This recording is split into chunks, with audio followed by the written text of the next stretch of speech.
Assalamualaikum warahmatullahi wabarakatuh. Perkenalkan, saya Fatwiri Supron, NPM 2012-157. Di sini saya akan menerangkan karakteristik perkembangan dan permasalahan anak usia dini dan dosen pengampu Bu Ika Aryati, mata kuliah bimbingan dan konseling. Saja kita masuk ke materi. Yang pertama, tugas perkembangan anak usia dini. Masa usia dini berkisar dari usia 0 sampai 6 tahun. Setiap tahapan perkembangan usia memiliki ciri khas dan tugas perkembangan sebagai tanda dari masa perkembangannya. Tugas perkembangan dapat digunakan sebagai pedoman, motivator, serta prediksi dari perkembangan anak usia dini. Adapun bagian tugas perkembangan anak usia dini yaitu yang pertama, kemandirian.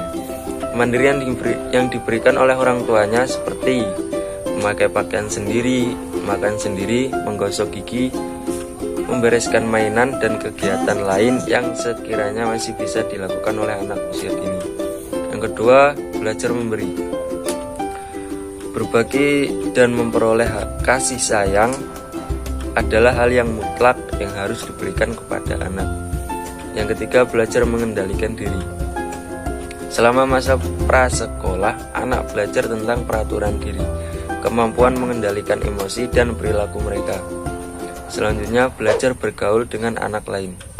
Pergaulan dengan anak lain biasanya dilakukan dengan cara mereka bermain bersama. Selanjutnya, belajar bermacam-macam peran di masyarakat. Peran yang dijalani anak yaitu dengan cara menandingi model-model yang diinginkan seperti guru, polisi, dan tentara.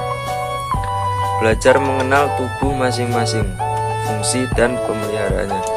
Perkembangan fisik anak usia di bawah 6 tahun berkembang jauh lebih baik dalam perkembangan secara efektif dan kegiatan yang tidak terstruktur.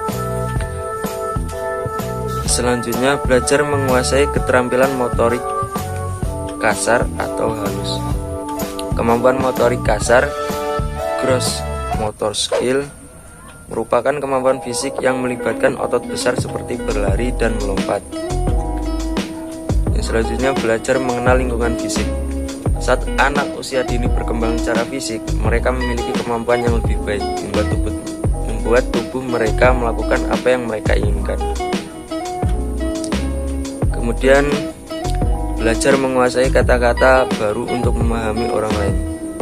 Misalnya, pemahaman terhadap kosakata bisa terjadi melalui pemetaan cepat yang mengizinkan anak untuk memilih perkiraan arti kata-kata baru. Kemudian, belajar tentang dasar-dasar keagamaan. Menurut Samsu Yusuf pada tahun 2014 mengemukakan bahwa perkembangan pemahaman tentang agama diperoleh dari ucapan-ucapan yang didengar anak dari orang tuanya ataupun gurunya. Kemudian, belajar mengenal konsep-konsep akademik sederhana. Perkembangan intelektual dan cara belajar anak dirangsang dengan cara bermain. Kemudian, belajar mengembangkan perasaan positif dalam berhubungan dengan lingkungan dan kasih sayang terhadap lingkungan. Selanjutnya, karakteristik perkembangan anak usia dini. Belajar menjadi pribadi yang mandiri. Umumnya anak usia dini sangat aktif. Anak-anak telah memiliki kontrol terhadap tubuhnya dan sangat menyukai aktivitas motorik. Kemudian, perkembangan praoperasional pada anak usia dini. Menurut Piaget, anak usia dini termasuk dalam tahap praoperasional. Pada masa ini, anak mulai mempresentasikan dunianya melalui kata-kata, bayangan, gambar, dan pemikiran simbolik yang melampaui koneksi-koneksi sederhana dari informasi sensorik dan aksi fisik. Kemudian, perkembangan bahasa pada anak usia dini. Menurut Papalia, Paul Friedman pada tahun 2009 mengemukakan bahwa perkembangan bahasa, kosakata, tata bahasa, dan tata kalimat pada anak dengan rentan usia 3-4 tahun meningkat dan makin rumit. Kemampuan baca tulis mulai tumbuh, meningkatnya berbicara sendiri. Lebih lanjut, Bapak Lia mengungkapkan pendapatnya tentang perkembangan bahasa anak usia pada 5-6 tahun, yaitu kemampuan berbicara hampir seperti orang dewasa dan anak dapat menceritakan kembali pengalaman yang pernah dialaminya. Selanjutnya, perkembangan emosi anak usia dini, kemudian perkembangan sosial anak usia dini, kemudian perkembangan moral anak usia dini.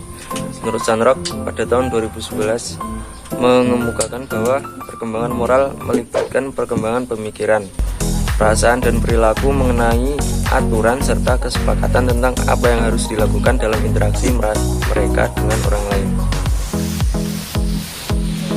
Kemudian permasalahan anak pada usia dini, ibarat sebuah bangunan, mereka perkembangan anak usia dini ialah fondasi bagi tahap-tahap perkembangan individu di masa selanjutnya.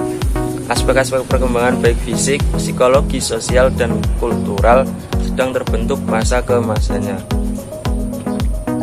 Kemudian faktor yang berkaitan dengan timbulnya permasalahan anak. Yang pertama, faktor internal atau kondisi fisik alat indera yang tidak berfungsi baik atau sindroma Down, penyakit tertentu dan keturunan. Yang kedua, faktor eksternal, kondisi saat di dalam kandungan, kondisi ibu atau di saat kondisi ibu kurang gizi, depresi, mengonsumsi obat, alkohol, dan kafein. Yang kedua, kondisi saat kelahiran,